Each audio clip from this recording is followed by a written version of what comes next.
महाराज, चलिए विश्राम कर लीजिए। जब प्रजा व्याकुल होती है तो राजा विश्राम नहीं कर सकता, और जब पत्नियां आतुर होती हैं तो पति विश्राम नहीं कर सकता। सब यही जानना चाहते हैं कि ऋषि श्रृंगी ने कहा क्या। जी महाराज, दीदी जितना धैर्य नहीं है हम में। बताइए ना, क्या कहा ऋषि श्रृंगी ने? कैसे कहूं मैं, ऋषिवर के आश्रम गया था अपने जीवन की पहेली का हल खोजने के लिए, किंतु उन्होंने तो एक और पहेली देकर मुझे वहां से लौटा दिया। सूर्यवंशी दशरथ, संसार में ना तो कोई इतना समृद्ध है जो अपने अतीत को खरीद सके, और ना ही कोई इतना दरिद्र जो अपने भविष्य को आकार ना दे सके। सागर देखा है, उसके अतीत को बदलना असंभव है, क्योंकि वो खारा था और सदा खारा ही रहेगा, परंतु उसका भविष्य वर्षा की मीठी बूंदों में बदला जा सकता है। हे राजन, तुम्हारे मन के सागर में जो पुत्रहीनता का खारापन है, वो पुत्र सुख में बदल सकता है, किंतु उस मीठे फल के लिए तुम्हें जल की वो बूंदें खोजनी होंगी जो सागर से अधिक खारी। ये कैसी पहेली है? क्या हल होगा इसका? नहीं जानता मैं, किंतु इतना अवश्य जानता हूं कि कदाचित मेरे अतीत के संचित कर्मों का दंड भुगत रहा हूं मैं। क्षमा करना मुझे।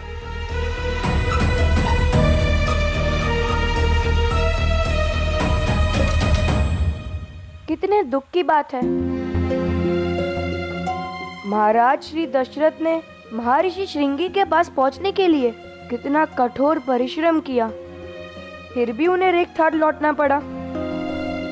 कितना अच्छा होता ना यदि ऋषि से उन्हें वरदान प्राप्त हो जाता और उन्हें संतान भी मिल जाती, किंतु उन्हें संतान प्राप्त हुई, तभी तो हम श्री राम के जन्म की कहानी सुन रहे हैं।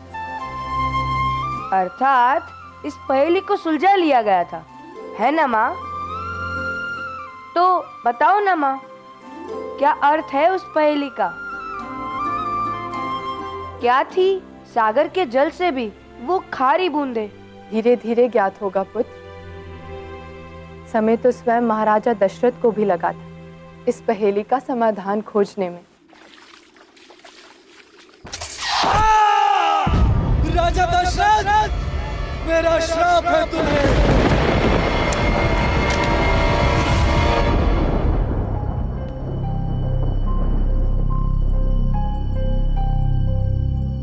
महाराज,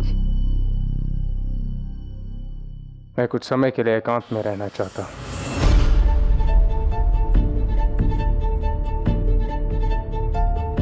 महाराज, एकांत में रहकर यदि बीते हुए कल पर विषाद मनाया जाए तो आने वाले कल का अंत हो जाता है। जानती हो कौशल्या, हम बीते हुए कल को भूतकाल क्यों कहते हैं? क्योंकि वो आने वाले कल को भयभीत करता रहता है। महाराज, आप जैसे सदाचारी को ना ही भूत की चिंता होनी चाहिए और ना ही भविष्य का भय। कदाचित मैं भी इसी प्रकार सोचता यदि ऋषि श्रृंगी से मुझे कोई आशा मिली होती, पर मेरे विचार से महर्षि श्रृंगी की दी हुई पहेली एक आशा ही है। हमें बस उसे सुलझाना है। कौशल्या, अनेकों प्रयास किए मैंने उनकी पहेली को सुलझाने के लिए, किंतु मैं असमर्थ रहा। मेरा हृदय तो यही कहता है कि इस पहेली को सुलझाना कठिन ना होगा यदि उपयुक्त मार्ग और विधि से सुलझाया जाए। आपसे भूल हुई है महाराज, और हम सब भी बराबर के भागी हैं। कैसी भूल कौशल्या? हम याजक की मर्यादा को नहीं समझ पाए। भिक्षा भी उसी भिक्षुक को मिलती है जब उसकी झोली रिक्त हो और उसके हाथ पसरे हों। परंतु आप जब महर्षि श्रृंगी के आश्रम गए थे, अयोध्या नरेश बनकर गए थे, और हम तीनों रानियां भी महल की सुविधाओं में थी।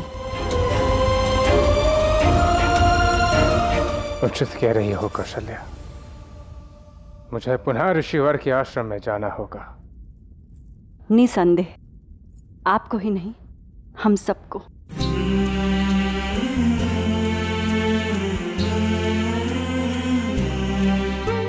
पर अयोध्या के राज परिवार के रूप में नहीं, संतान के अभिलाषी भिक्षुक बनकर।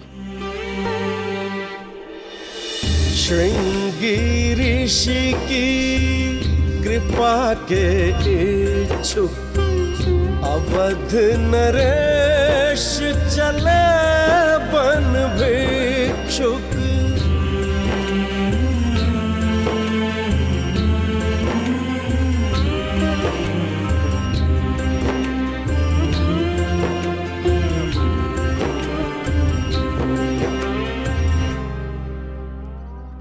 महाराज श्री दशरथ और उनकी रानियों ने इस यात्रा में कठिन चुनौतियां देखी, किंतु वो सब एक दूसरे के साथ खड़े रहे,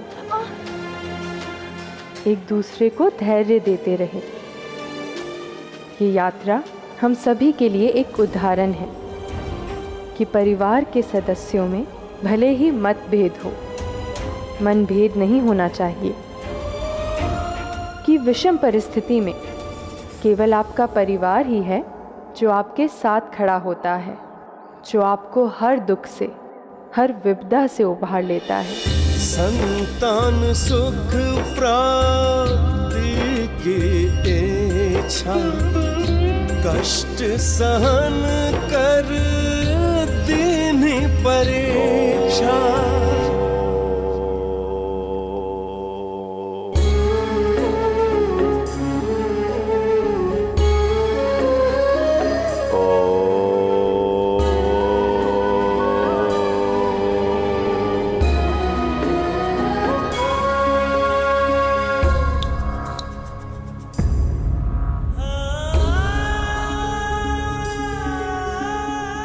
अयोध्या नरेश और उनकी रानियों का स्वागत है।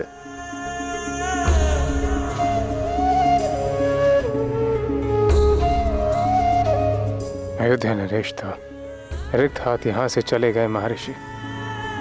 आपके समक्ष जो है वो व्यक्ति संतानहीन दशरथ है, जिसके आंगन में संतान की किलकारियां सुनने के लिए आतुर है, नहीं चाहता उसकी भूल का दंड उसकी पत्नियों को मिले।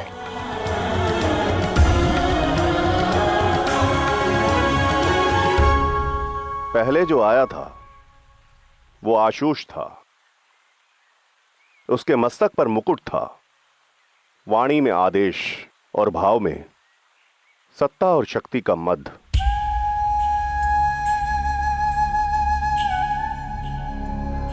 परंतु अब जो आया है उसके मन में विनम्रता है, वाणी में आग्रह है और भाव में समर्पण। पहले जो व्यक्ति आया था वो दरिद्र था, आज संपन्न आया है। पहले जो आया था वो अपनी पहेली का हल खोजने आया था, परंतु आज जो आया है वो अपनी पहेली का अर्थ अपने साथ लाया है। हल? हाँ राजन, ये अश्रु जो आपकी आंखों से बह रहे हैं सागर के जल से अधिक खारे हैं, किंतु भाव में बहुत मीठे। बधाई हो राजन, आपने हल खोज लिया।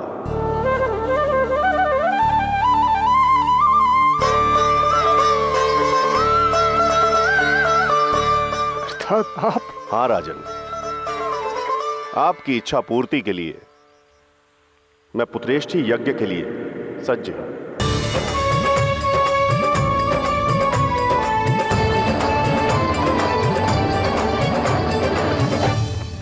यज्ञ का लक्ष्य है अग्निदेव का प्रकट होना, और उनके दर्शन हमें तभी प्राप्त हो सकते हैं जब हम अपने सभी प्रकार के पाप को मुक्ति पालें।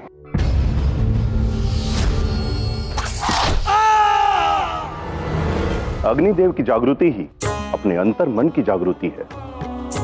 तो अपने अंतर मन को सभी प्रकार के भय, आशंकाओं और चिंताओं से दूर कर लीजिए। इन आहुतियों के माध्यम से विराजिए।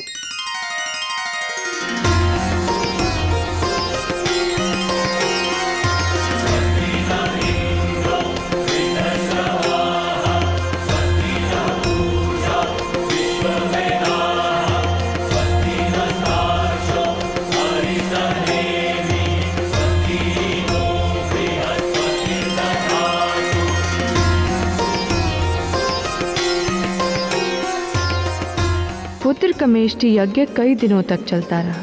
राजा दशरथ और उनकी रानियों ने हर आहुति के साथ अपने मन का भय, चिंता और असुरक्षा आहुत कर दिया। अपना राजसी वैभव त्याग कर साधु और साध्वियों का जीवन व्यतीत किया। और फिर आ गई वो घड़ी जिसकी प्रतीक्षा केवल अयोध्या ही नहीं बल्कि पूरा ब्रह्मांड कर रहा था। हम सब भी तो उस घड़ी की प्रतीक्षा कर रहे हैं माँ। तो क्या अग्निदेव प्रसन्न हो गए? हाँ पुत्र, महाराजा दशरथ और उनकी रानियों की प्रबल इच्छा और श्रद्धा का सम्मान अग्निदेव को करना ही पड़ा और वो प्रकट हुए। वो क्षण इतना दिव्य और अद्भुत था जैसे समय ठहर गया। हवन कुंड की लपटें इतनी ऊंची उठी मानो सूर्य स्वयं पिघल जाएगा।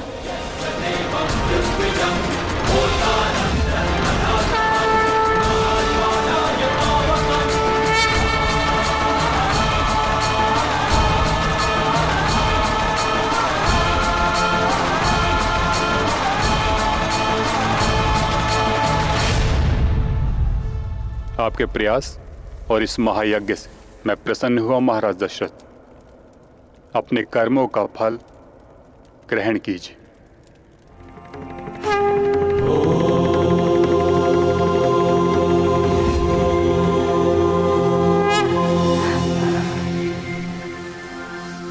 इस प्रसाद में आपके द्वारा उच्चारित हर मंत्र और आहुति का सार समाया है। इसके ग्रहण करने पर आपके रानियों को संतान प्राप्ति का सुख मिलेगा।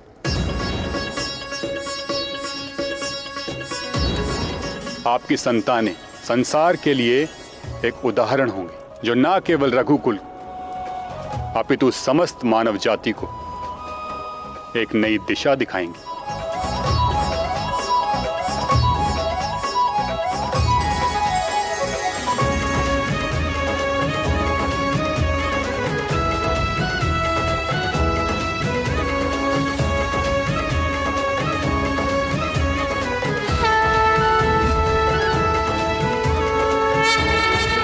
राजन, इस प्रसाद को अपनी तीनों रानियों में वितरित करें और मानवता के सबसे महान अध्याय का आरंभ करें। जो आज्ञा ऋषिवर।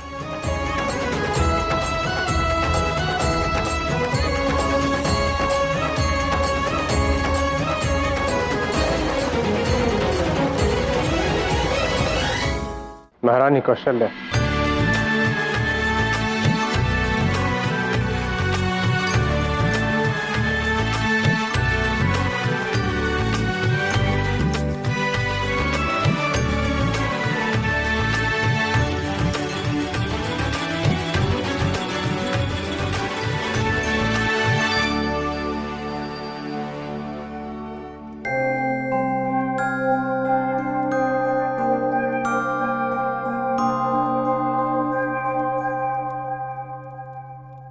रानी सुमित्रा,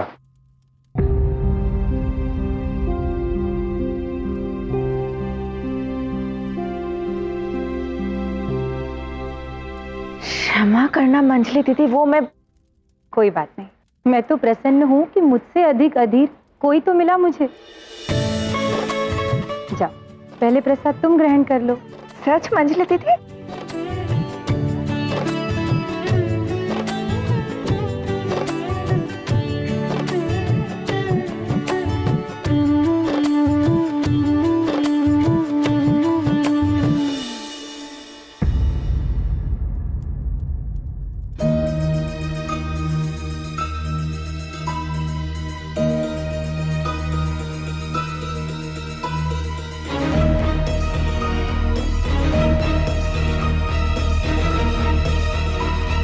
मन छोटा मत करो सुमित्रा, मेरा आधा भाग भी तो तुम्हारा ही है ना। और मेरा भी। ये लो।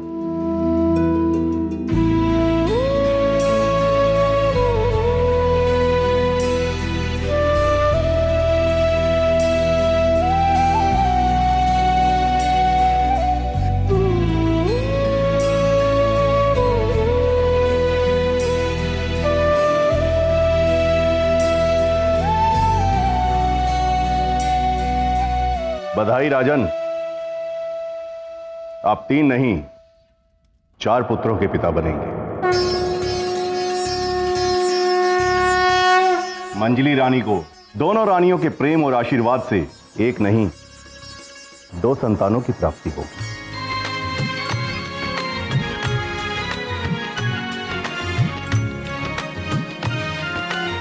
देखा मंजली दीदी, आपको आपके स्नेह का, आपके प्रेम का फल मिला। अब हमें 1 नहीं 4 संतानों का स्नेह सुख मिलेगा।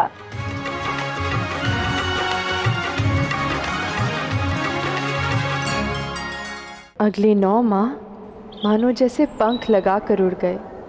अयोध्या में रामायण के आधार का आगमन होने को था।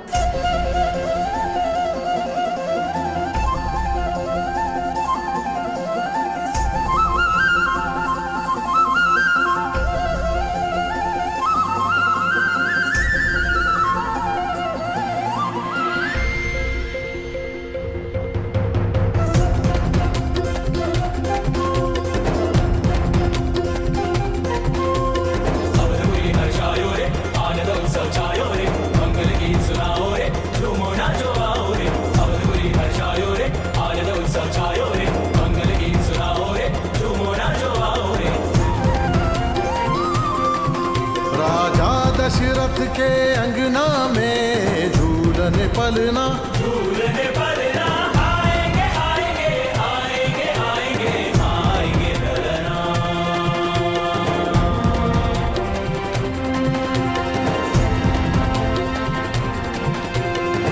राजमाता कौशल्या कैकेयी सुमित्रा पुलकित है।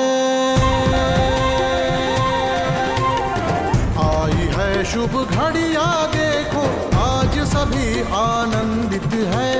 चौक बुराओ दीप जलाओ सारी अयोध्या नगरी सजाओ। चौक बुराओ दीप जलाओ सारी अयोध्या नगरी सजाओ। चहु और उत्साह का आज बहा दो झरना।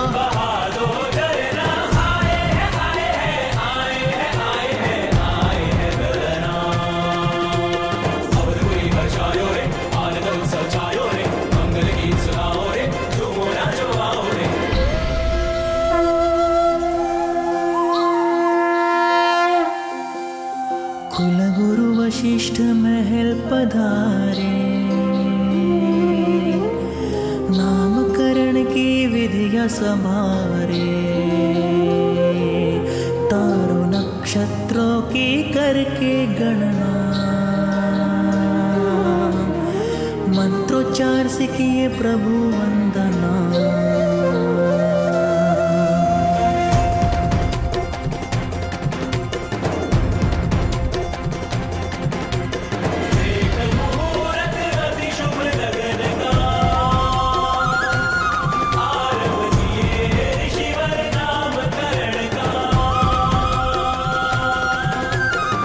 शत्रुओं का क्षण में हन होगा, नाम चतुर्थ का शत्रुघ्न होगा।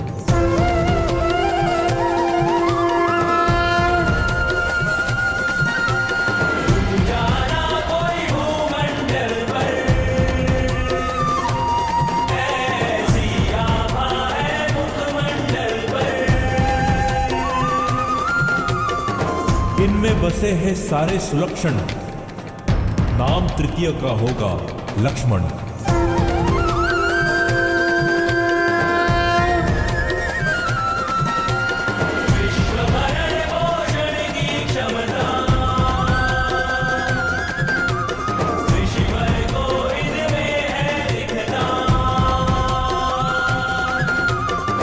सबकी सहायता सहायता में समर्थ होगा। द्वितीय पुत्र का नाम भरत होगा।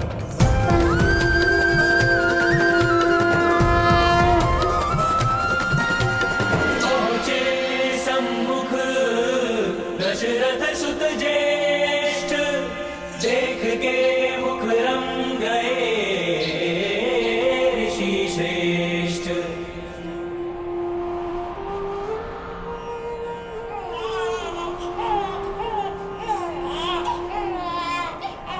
शुभ गुणों के ये परम सुख धाम, रोम रोम मेरा कहे इन्हें राम राम